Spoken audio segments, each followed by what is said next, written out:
So you're ready, you've made up your mind, and you're ready to start working on a brand new video game. This might be your first time or not, doesn't matter. Your mind is ready, your body is ready. Well, let's be honest, your body might not be ready for this, but doesn't matter, you're determined to start working on your new video game. But where do you go from here? What exactly do you do in that first month of developing your new game? What do you focus on? What do you prioritize? Because the mistakes you make now will be felt for months to come. In this video, I'll be talking about some of the most important things I've had to do in the first month of developing my new video game. Hello and welcome to the Beyond Sapiens Exploration Devlog.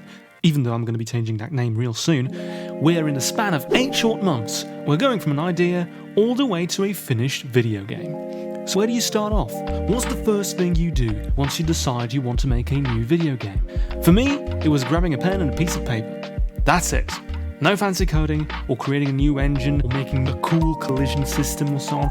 Pen and paper. And what I did was just write down the main idea of the game. Who's the main character? Where does it take place? What does the player do? What are his obstacles? And what is his destination? Answering these questions will give you the creative direction of the game. If you don't know the answers to these questions, when you start your game, you're going to end up spending months later on trying to figure out all of these answers. And guess what? You won't have so much freedom when it comes to the answers. If you try and answer these questions down the line, you will be blocked by the stuff you've already done. Perhaps you've already developed a kick-ass inventory and crafting mechanic. You're not going to want to change that and let it go just because you realized you want to make a strategy game. Well, that example might be a little bit extreme, but it's only at the beginning of the project that you have true freedom, true liberty to choose what you want to do to establish the creative direction of the game. Of course, you don't have to figure everything out before starting, that's just silly, but lay down some ground rules that you won't be breaking in the future. This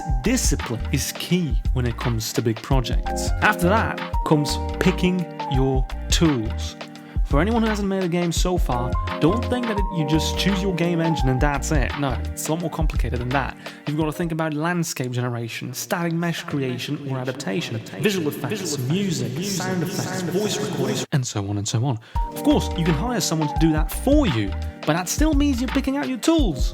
Whether your tool is a 3D modeling software called Maya, or a very hairy man named George who lives in a shed, you are picking your tools. You have to pick them early on, because the more you delay this, the longer it can take for you to finish your games. There's even big studios that struggle with this and that make the mistake of not planning out properly and of not picking their tools. And what happens? That leaves them with unfinished games, flatline production, and general disappointment from the fans and shareholders. Well, probably a lot more than just disappointment from the shareholders, right? After all this, I made myself a test build, or a mechanics level. This is just a level where I've been designing all of the mechanics of the game and getting a feel for what the player is going to be doing in a very, very practical way. Trust me, it's much better to design and perfect your mechanics without having to worry about level design, story, mesh generation, and graphics. Imagine you spend 2 weeks on a brand new level. You optimize the living snot out of it, and then you just end up realizing that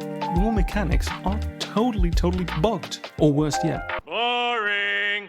After all, the base mechanics of the game is what your player is going to be doing all throughout the game. That's what he's going to be doing. That's what he's going to be experiencing. If that doesn't work, if that doesn't provide him with satisfaction, if that doesn't fill him with enjoyment or fear or whatever the emotion you're trying to go for here, having a great soundtrack or an epic level won't really turn your game into a massive success, because your player is going to be bored or just plainly annoying. Finally, towards the end of the month, after having figured out the previous steps, I started creating the first levels. This is where the fun begins. This is where it all starts to come together. This is where your creative direction meets all of your tools and your mechanics. And this is where you are actually going to get a feel of what the people playing your game are going to be feeling. Of course, there's a lot of details I haven't covered fully in this video, but I do hope that this short introduction helps you on your game dev journey and makes the whole process a lot more enjoyable. Be sure to leave a comment below if you think I've missed anything, so that new and experienced devs alike can profit from our mistakes. Thank you so much for watching and for supporting this channel, and I'll see you all in the next video. Ta!